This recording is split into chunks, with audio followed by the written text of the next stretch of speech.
학창 시절을 돌아보니까 엊그제와 같습니다. 학교 다닐 때 모처럼 마음을 먹고 공부를 하려고 할 때 그럼 누가 가장 힘들게 하고 우리를 옆에서 방해하고 있습니까? 어제까지 같이 놀았던 친구들이죠. 같이 돌아다녔는데 그런데 한 친구가 이제부터 마음 먹고 공부해버리라. 책상에 앉아있으면 가만 내버려 두지 않습니다. 옆에 와서 해방하고 방해하고 비아냥거리는 친구는 반드시 있습니다. 믿음의 세계도 이를 닮아 있습니다. 우리가 하나님 앞에 바른 믿음을 결단하고 천국에 합당한 믿음의 길을 걸어가려고 하면 항상 방해꾼들이 있습니다. 어디에 있을까요? 멀리 있지 않습니다. 우리 주변에 있죠. 바로 알곡의 믿음도 있지만 주변에 있는 가라지와 같은 사람들이 바른 믿음의 길을 넘어뜨리고 회방하고 방해하는 것입니다. 마태복음 13장의 천국에 대한 우리 예수님의 두 번째 비유, 가라지 비유가 그것을 말씀하고 있습니다. 이 보이는 세상에 이 땅의 교회마다 반드시 두 부류의 사람들이 섞여 있습니다. 알곡이 있지만 가라지가 있습니다. 곡식이 있지만 쭉정이도 함께 있습니다. 자, 알곡은 어떤 사람들일까요? 우리 하나님 앞에 나를 죄인으로 여깁니다. 예수님만을 사랑합니다. 예수님만을 높이고 있습니다. 나의 구원을 위해서 예수님만을 믿고 의지하고 따라가고 있습니다. 성부 하나님의 자녀답게 살고 성자 예수님의 기쁨이 되어서 성령 하나님의 거처가 되어 따라가고 살아가는 것입니다. 자, 반면에 이 가라지는 어떨까요? 그리스도를 믿는 믿음이 있지만 가짜입니다. 성령님을 따라 행하는 순종의 모습을 발견할 수가 없습니다. 쾌락과 세상만을 쳐다보는 형식적인 그리스도인들입니다. 우리의 모습은 어떠하십니까? 나의 모습이 알곡의 믿음인지 아니면 이 쭉정이의 믿음으로 가라지의 모습은 아닌지 오늘 말씀을 통해서 우리 자신을 살펴보아야 하겠습니다. 우리 예수님께서는 이 알곡의 믿음을 가진 사람들마다 주변에서 아무리 가라지들이 회방하고 우리를 넘어뜨리고 힘들게 해도 반드시 이기고 반드시 승리할 것이요 하늘의 해와 같이 빛나게 될 것이라고 말씀하셨습니다. 알곡과 가라지의 비유를 통하여 우리의 믿음이 이 가라지의 믿음에서 떠나시고 해처럼 빛나는 믿음으로 알곡의 믿음으로 나타나시고 변화되어야 하겠습니다. 참된 믿음, 알곡의 그리스도인들은 어떻게 믿음의 길을 걸어가고 있습니까? 우리 첫 번째 말씀입니다. 39절을 함께 읽습니다. 시작. 가라지를 뿌린 원수는 마귀요 추수 때는 세상 끝이요 추수꾼은 천사들이니. 오늘도 많은 분들이 교회에 오셨습니다. 예배하시는 분들 중에는 처음 믿는 분들도 계시고 오랫동안 교회 생활하시는 성도님들도 계십니다. 가진 것이 넉넉하신 분도 계시고 가진 것이 부족한 분도 계십니다. 가방끈이 긴 사람들, 많이 배우신 분도 있고 많이 배우지 못한 분도 계십니다. 남자와 여자와 직업과 위치와 재산과 학벌, 우리는 각자가 사람들을 나름대로의 기준을 가지고 다양한 모습으로 구분하고 사람들을 바라보고 있습니다. 그런데 하나님은 사람의 무엇을 바라보고 계실까요? 사람은 외모를 보지만 하나님은 언제나 마음의 중심을 살펴보십니다. 하나님의 눈에는 두 부류의 사람들만이 존재하고 있습니다. 알곡이냐 쭉정이냐, 곡식이냐 가라지냐. 우리 예수 그리스도는 가라지를 뿌린 적이 없으십니다. 참된 그리스도인들, 좋은 씨를 가진 천국의 아들들을 뿌리셨습니다. 자, 그러면 가라지는 누가 뿌렸을까요? 어떻게 뿌렸습니까? 39절에 보니까 가라지를 뿌린 원수는 누구입니까? 마귀요. 가라지는 마귀가 뿌렸는데요. 언제 뿌렸을까요? 25절과 26절을 보니까 사람들이 잘 때에 그 원수가 와서 곡식 가운데 가라지를 덧뿌리고 갔더니 싹이 나고 결실할 때에 가라지도 보이거늘. 마귀는 처음부터 거짓말로 사람들을 미혹하고 유혹하고 넘어뜨렸습니다. 살인하고 비방했습니다. 이런 마귀가 오는 목적은 한 가지밖에 없습니다. 하나님을 대적하는 것이고 하나님의 자녀들을 회방하고 넘어뜨리고 멸망시키고자 찾아오는 것입니다. 자, 이를 위해서 마귀가 어떻게 왔을까요? 사람들이 잘 때에 왔습니다. 캄캄한 밤에 방심하고 있을 때, 안심하고 있을 때 몰래 와서 곡식들 가운데 가라지를 덧뿌리고 가버렸습니다. 가라지는요, 독보리의 일종으로 가짜 밀을 의미하고 있습니다. 겉으로 보면 진짜인지 가짜인지 농부도 분간이 되지 않는다고 합니다. 자, 그런데 마귀가 어떻게 가라지를 뿌렸을까요? 성경에 보니까 덧뿌렸다. 이 덧뿌렸다는 말은요, 알곡들 사이사이에다가 교묘하게 위에다가 뿌려 놓았다는 것입니다. 마귀는 이것이 가라지라고 소리치면서 뿌리지 않습니다. 오히려 이것은 좋은 씨앗이고 바른 믿음이라고 거짓을 사실이라고 말합니다. 엉터리를 진실이라고 주장합니다. 바르고 참된 믿음 사이에다가 엉터리 믿음을 덧뿌리고 있기에 순수한 믿음을 헷갈리게 만들어버립니다. 순전한 믿음을 왜곡시켜버리고 부패하게 만들어 버렸습니다. 에베소서의 4장의 27절입니다. 마귀에게 틈을 주지 말라. 이 틈을 준다는 말은요, 발붙일 기회를 준다라는 뜻입니다.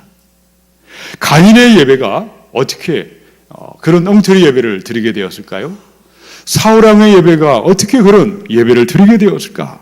아나니아와 삽비라의 예배, 바리새인들의 이 예배, 이런 가라지들이 드리는 거짓된 예배는 하루아침에 그렇게 예배 드리는 것이 아니었다는 것입니다. 마음에 틈이 생기기 시작했습니다. 마음에 틈이 벌어져 있을 때 어둠의 영들, 거짓의 영들이 몰래 쳐들어와서 두려움의 가라지를 덧뿌립니다. 걱정근심의 가라지를 덧뿌립니다. 교만의 가라지, 완악함의 가라지를 덧뿌려 놓았기에 시간이 지나고 세월이 지나가니 병들고 죽은 가라지의 믿음이 여기저기 자라나 버렸다는 것입니다. 어떻게 하면 이 가라지의 함정에 넘어지지 아니하고 해처럼 빛나는 알곡의 믿음으로 자라날 수가 있겠습니까? 우리 40절에 있는 말씀을 함께 읽습니다. 시작. 그런즉 가라지를 거두어 불에 사르는 것같이 세상 끝에도 그러하리라. 아멘. 마귀는 이 세상 속에다가 가라지를 뿌려 놓았습니다. 집안에도 가라지가 있고 교회에도 가라지가 있고 곳곳에 가라지가 있습니다. 이 가라지는 은밀하게 숨어서 악을 퍼뜨리고 있습니다. 거짓을 진실이라 소리를 칩니다. 평강을 무너뜨리고 다툼과 분쟁을 일으키고 있습니다. 그러나 우리가 40절의 말씀을 기억하시기 바랍니다. 하나님은 반드시 가라지를 거두어내시고 불에 던져 태워버리십니다. 마지막 날이 있습니다. 추수 때가 있습니다. 세상의 끝이 있습니다. 그날은 점점 가까워지고 있고 가까워지고 있습니다. 내 인생의 마지막 추수 때가 있음을 아는 사람, 가라지를 불살라 버리시는 그날이 있음을 기억하고 명심할 수 있다면 가라지의 유혹에 넘어가지 아니하고 기만당하지 아니할 것입니다. 예수님께서 내가 말세에 믿는 자를 보겠느냐고 탄식하셨습니다. 주님 오실 날이 가까워지면 가까워질수록 바른 믿음을 가진 사람들을 만나기가 희귀한 시대가 되어버렸습니다. 참으로 많은 사람들이 가라지 같은 병든 믿음으로 넘어지고 있습니다. 여러분, 이유가 무엇일까요? 가난하기 때문에 넘어질까요? 힘들고 고단하기 때문에 넘어지고 있습니까? 그런 일은 없습니다. 돈이 있기 때문에, 배가 부르고 등이 따스하기 때문에 마귀에게 틈을 주어버렸습니다. 방심하고 나티하고 영적인 잠에 빠져있기 때문에 가라지가 쑥쑥 자라나고 있는 것입니다. 사랑하는 여러분, 가라지를 거두는 날이 다가오고 있습니다. 알곡을 거두는 날이 다가오고 있습니다. 내 인생의 마지막 추수 때를 기억하시고 바라보고 준비하셔서 말씀과 기도 가운데 끼어 있어야 하겠습니다. 내 삶의 마지막 그때를 기억하고 끼어 준비하셔서 가라지의 믿음에서 떠나시고 알곡의 믿음으로 자라나시기를 축원합니다. 우리 두 번째 41절로 42절을 읽겠습니다. 시작. 인자가 그 천사들을 보내리니 그들이 그 나라에서 모든 넘어지게 하는 것과 또 불법을 행하는 자들을 거두어내어 풀무불에 던져 넣으리니 거기서 울며 이를 갈게 되리라. 여러분, 세상에는 알곡도 있고 가라지도 있습니다. 알곡은 하나님의 아들들이고 가라지는 마귀의 자식들입니다. 자, 알곡과 가라지는요, 심판의 날 마지막 추수 때까지 함께 섞여 있습니다. 지금도 이 땅의 교회, 눈에 보이는 교회마다 선한 사람과 악한 사람이 섞여 있습니다. 믿는 사람과 믿지 않는 사람, 회심한 사람과 회심하지 아니한 사람, 거룩한 사람과 불경건한 사람들, 알곡과 가라지가 함께 섞여 있습니다. 죄송하지만 우리 하나님의 눈에는 중간지대는 없습니다. 여러분이 알곡이시든지 가라지든지 둘 중에 하나일 수밖에 없습니다. 자, 그런데 하나님은 어떤 분이십니까? 언제까지나 하염없이 알곡과 가라지를 함께 두지 아니하십니다. 언제까지나 하염없이 알곡과 가라지를 내버려 두지 않습니다. 하나님이 천사를 보내셔서 알곡과 가라지를 분리시켜 버리십니다. 하나님 나라에서 모든 넘어지게 하는 것들, 하나님보다 돈을 사랑하고 쾌락을 사랑하는 우상숭배하는 것들, 불법을 행하는 자들, 사악한 자들을 거두어내신다. 추려내시고 뽑아내버리십니다. 그리하여 불구덩이에 집어 던져버리십니다. 자, 어떻게 하면 이 불구덩이에 떨어지는 가라지의 운명이 아니라 알곡의 믿음을 가지고 천국의 영광 가운데 들어갈 수가 있겠습니까? 에스겔서 18장의 31절, 32절입니다. 너희는 너희가 범한 모든 죄악을 버리고 마음과 영을 새롭게 할지어다. 이스라엘 족속아, 너희가 어찌하여 죽고자 하느냐? 주 여호와의 말씀이니라. 죽을 자가 죽는 것도 내가 기뻐하지 아니하노니 너희는 스스로 돌이키고 살지니라. 하나님은 사랑의 하나님이십니다. 하나님은 자비와 긍휼이 무한하신 하나님이십니다. 하나님은 한 사람도 멸망하지 아니하고 모든 사람이 구원받기를 원하십니다. 모든 사람이 천국에 들어가기를 간절하게 원하십니다. 자, 그런데 왜 어떤 사람은 가지의 길을 걸어가다가 지옥의 불구덩이에 떨어지고 있습니까? 왜 심판의 문으로 들어서고 있는 것입니까? 하나님이 그것을 명한 적은 한 번도 없습니다. 그 사람이 스스로 지옥의 삶을 선택했던 것입니다. 스스로 내 마음에 뿌려진 가라지를 묵상했습니다. 가라지를 사랑하고 가라지의 삶을 떠나고 기뻐하고 떠나지 아니했다는 것입니다. 나의 마음과 나의 영을 언제든지 새롭게 할 수 있었지만 그럴 마음을 가진 적이 없었습니다. 여러분, 그 옛날에 이스라엘 백성들이 왜 멸망을 하고 죽임을 당했던 것입니까? 스스로 가라지의 길을 선택했습니다. 어둠과 죄악과 우상의 승부의 길을 기뻐하고 죄 가운데 머물러 있기를 너무도 원했기 때문이었던 것입니다. 갈라디아서 6장의 8절의 말씀입니다. 우리 자막을 함께 읽어보십시다. 시작. 자기의 육체를 위하여 육체로부터 썩어질 것을 거두고 성령을 위하여 심는 자는 성령으로부터 영생을 거두라. 세상의 쾌락을 위하여, 욕망을 위하여, 죄악을 위하여, 육체를 위하여 심는 사람은 심판과 썩어지는 가라지의 운명을 거두게 되어 있습니다. 그러나 성령을 따라 심는 사람, 그리스도를 진실로 사랑하며 진실로 믿고 순종하는 자들에게 영생을 거두게 하실 줄로 믿습니다. 우리가 육신의 삶에서 떠나는 시간, 가라지에서 떠나는 시간은 언제일까요? 바로 지금, 이 시간, 오늘 이 자리입니다. 지금이 알곡으로 돌이키는 시간이요, 지금이 정직하게 믿는 시간이요, 지금이 진실하게 믿고 따라갈 유일한 시간인 줄로 믿습니다.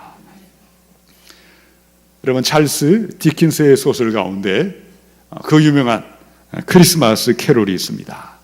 그 주인공인 스크루지 영감을 누구나 한 번쯤은 들어보았을 것입니다. 스크루지는 인색하기가 그지없었습니다. 냉담하고 지독한 구두쇠의 영감이었습니다.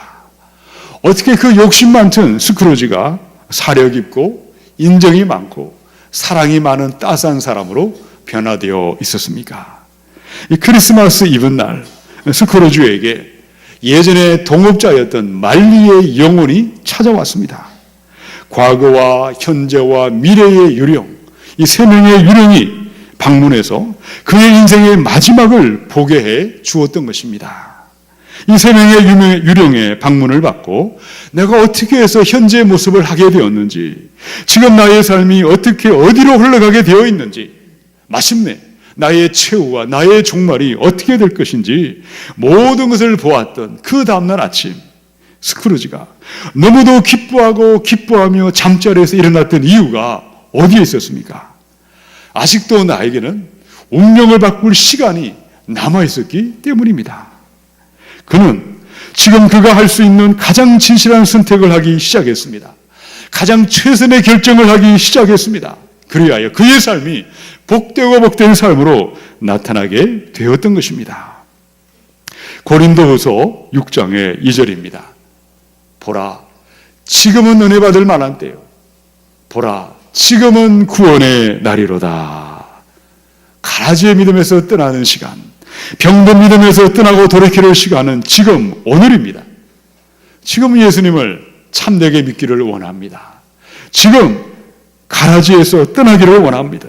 지금 알곡이 되기를 원합니다. 지금 죄에서 떠나시고 지금 바르고 참된 믿음으로 그리스도를 영접함으로 말미암아 영원한 천국의 문에 들어가시기를 축원합니다.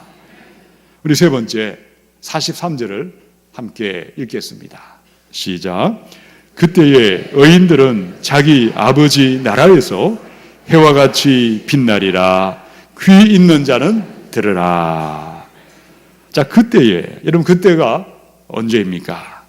땅에 있는 모든 가라지가 뿌리채 뽑혀 나갈 때, 불구덩이에 던져질 그때에, 땅의 모든 알곡들이 이기며 승리하고 천국의 영광으로 들어갈 그때에, 이 땅에 임할 그리스도의 날, 재림의 날, 마지막 추수 때가 그때입니다. 비록 지금 이 땅에는 알곡과 가라지가 함께 섞여 있습니다. 비록 가라지들이 알곡을 힘들게 하고 괴롭게 하고 고통하게 하고 있지만 그날이 오면, 그때가 되면 알곡은 하늘의 태양처럼 찬란하게 빛이 날 것입니다. 알곡의 승리가 있습니다. 최후 승리를 믿고 가라지의 심판, 최후 심판을 믿고 하나님의 나라의 해처럼 빛나는 영광의 삶이 있음을 믿음으로 바라보고 준비하라고 말씀하셨습니다. 고린도후서의 4장의 18절입니다. 우리가 주목하는 것은 보이는 것이 아니요 보이지 않는 것이니, 보이는 것은 잠깐이요 보이지 않는 것은 영원함이라. 여러분, 보이는 것은 잠시 잠깐입니다. 쾌락도 잠깐입니다. 유흥도 잠깐입니다. 오락과 환락과 돈과 재물도 잠깐입니다. 이 땅에는 많은 것들, 지금 여러분의 마음을 빼앗고 있고 여러분의 정신을 사로잡고 있는 모든 것은 잠시 잠깐이요 금방 지나가게 되어 있습니다. 영원하지 않습니다. 너무도 보잘것없는 것이고 헛되고 헛된 가라지에 불과한 것이고 아침 안개에 불과한 것입니다. 자, 그런데 눈에는 보이지 않지만 영원한 삶이 있습니다. 해처럼 빛나는 알곡의 축복이 기다리고 있습니다. 귀 있는 자는 들을지어다. 여러분, 귀 있는 사람은요, 잠시 있다 사라지는 가라지의 삶을 가라고 해도 가지 않습니다.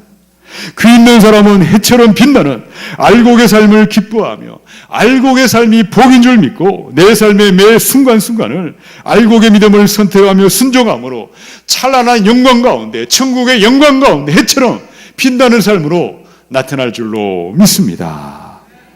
다니엘서 12장의 3절의 말씀이죠. 우리 함께 읽어보십시다. 시작. 지혜 있는 자는 궁창의 빛과 같이 빛날 것이요 많은 사람을 옳은 대로 도록의 한 자는 별과 같이 영원토록 빛나리라. 아멘. 이 땅에서 보내는 우리의 삶은 아무런 의미 없이 지나가는 법은 절대로 없습니다. 이 땅은 영원한 삶을 준비하는 곳입니다. 이 지상의 교회는 천상의 교회를 준비하는 곳입니다. 만약에 우리가 헛되고 헛된 가라지의 삶을 사랑하거나 가라지의 삶을 기뻐하거나 가라지의 길에서 떠나가지 아니하면 내가 내 스스로 나를 해치고 죽이고 있는 것이고 불구덩이의 죽음을 선택하고 있는 것입니다. 그런데 진실로 하나님의 나라가 있음을 믿는 사람이라면, 천국의 소망을 가진 사람들이라면 주를 위해 헌신하고 주를 위해 충성하고 모든 시간과 열정과 내 모든 삶을 주를 위해 사용하는 줄로 믿습니다. 가라지의 삶이 아니라 영원한 하늘의 소망을 품으시고 주를 위해 살고 주를 위해 충성하다가 알곡의 믿음으로 해처럼 빛나는 영광 가운데 나타나셔야 하겠습니다. 우리 지난주에는 우리 사회에 크게 성공했던 40대의 젊은 사업가의 가슴 아픈 소식을 접하게 되었습니다. 이분이 여러 차례 신문이나 방송에 등장했던 분이셨습니다. 광고를 통해서 널리 이름이 났던 사업가였습니다. 평소 이분이 했던 유명한 말들이 있습니다. 무슨 일을 하든지 그 분야에서 선점하라. 남을 따라하지 말라. 그리하면 항상 1등이고 남이 하는 것을 따라하면 아무리 잘해도 2등밖에 할 수가 없다. 우리나라의 유명한 커피 왕이었습니다. 신문을 보니까 이분의 삶이 정말 치열한 삶을 살아왔습니다. 이 젊은 사업가는 누구보다도 열심히 일을 했습니다. 최선을 다해 살아왔고 비전이세를 하고 그가 손을 대는 것마다 큰 성공을 거두었는데 그만 최근에 계속되는 사업의 실패로 말미암아 마침내 극단적인 선택을 하고 죽음을 맞이했습니다. 이 가슴 아픈 사건을 들으면서 과연 나의 인생의 목적은 무엇인가? 나는 왜 이 땅을 살아가고 있는지, 나는 무엇을 위해 살고 인생의 꿈과 인생의 소망은 무엇이 되어야 하는지 다시 한번 내 자신을 돌아보게 되었습니다. 히브리서 11장의 24절로 26절입니다. 믿음으로 모세는 장성하여 바로의 공주의 아들이라 칭함받기를 거절하고 도리어 하나님의 백성과 함께 고난받기를 잠시 죄악의 낙을 누리는 것보다 더 좋아하고 그리스도를 위하여 받는 수모를 애굽의 모든 보화보다 더 큰 재물로 여겼으니 이는 상 주심을 바라봄이라. 여러분, 모세의 삶을 기억해 보십시다. 모세가 이 땅에 사는 동안에 얼마든지 최고의 삶을, 가장 호화로운 삶을 선택할 수가 있었습니다. 바로왕의 공주의 아들로 자라났기 때문이었습니다. 모세는 당대 최고의 나라였던 이집트의 왕자였고 원하기만 하면 먹고 마시고 즐기고 행하는 모든 일에 아쉬울 것이 하나도 없었습니다. 자, 그런데 모세는 어떤 삶을 선택했고 어떠한 길을 걸어갔습니까?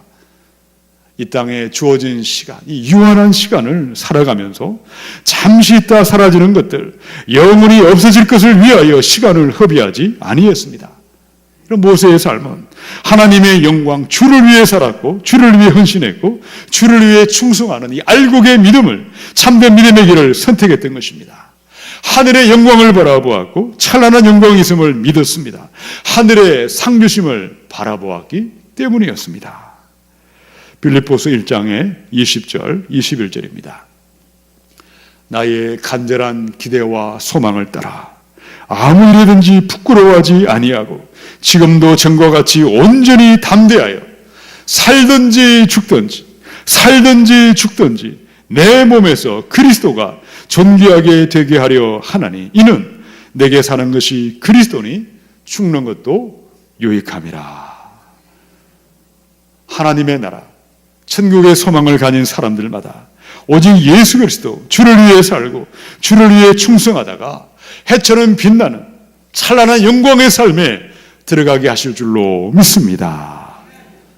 사랑하는 여러분, 우리의 삶은 너무도 짧고 불확실한 것들로 가득 차 있습니다. 오늘 한 날 나의 삶에 무슨 일이 일어날지 우리는 알지 못하는 인생길을 걸어가고 있습니다. 저와 여러분의 남겨진 시간, 오직 주 예수를 위해 사용하시다가 마지막 그날 알곡의 믿음을 가진 영광의 인생으로 찬란한 천국의 문에 함께 들어가시기를 축원합니다. 마태복음의 3장 12절을 읽고 말씀을 마치겠습니다. 우리 함께 읽습니다. 시작. 손에 키를 들고 자기의 타작마당을 정하게 하사 모아 곳간에 들이고 쭉정이는 꺼지지 않는 불에 태우시리라. 아멘. 예수 그리스도는 역사의 심판주가 되십니다. 모든 인생은 그리스도의 심판대 앞에 서게 되어 있습니다. 마지막 그날 알곡의 믿음을 가진 사람들마다 천국의 영광 중에 나타날 것이요 해처럼 빛나는 삶으로 인도해 주십니다. 그러나 쭉정이의 모습을 가진 가라지의 사람들마다 꺼지지 않는 심판의 불에 태워버리십니다. 우리가 이 땅에 있는 동안에 이 자연교회에 등록한 등록교인이 되고 자연교회 성도가 된 것으로 만족하지 마시고 알곡의 믿음의 길을 달려가시다가 천상의 교회, 하늘의 찬란한 교회의 위대한 승리자로 함께 들어가시기를 축원합니다. 기도하겠습니다.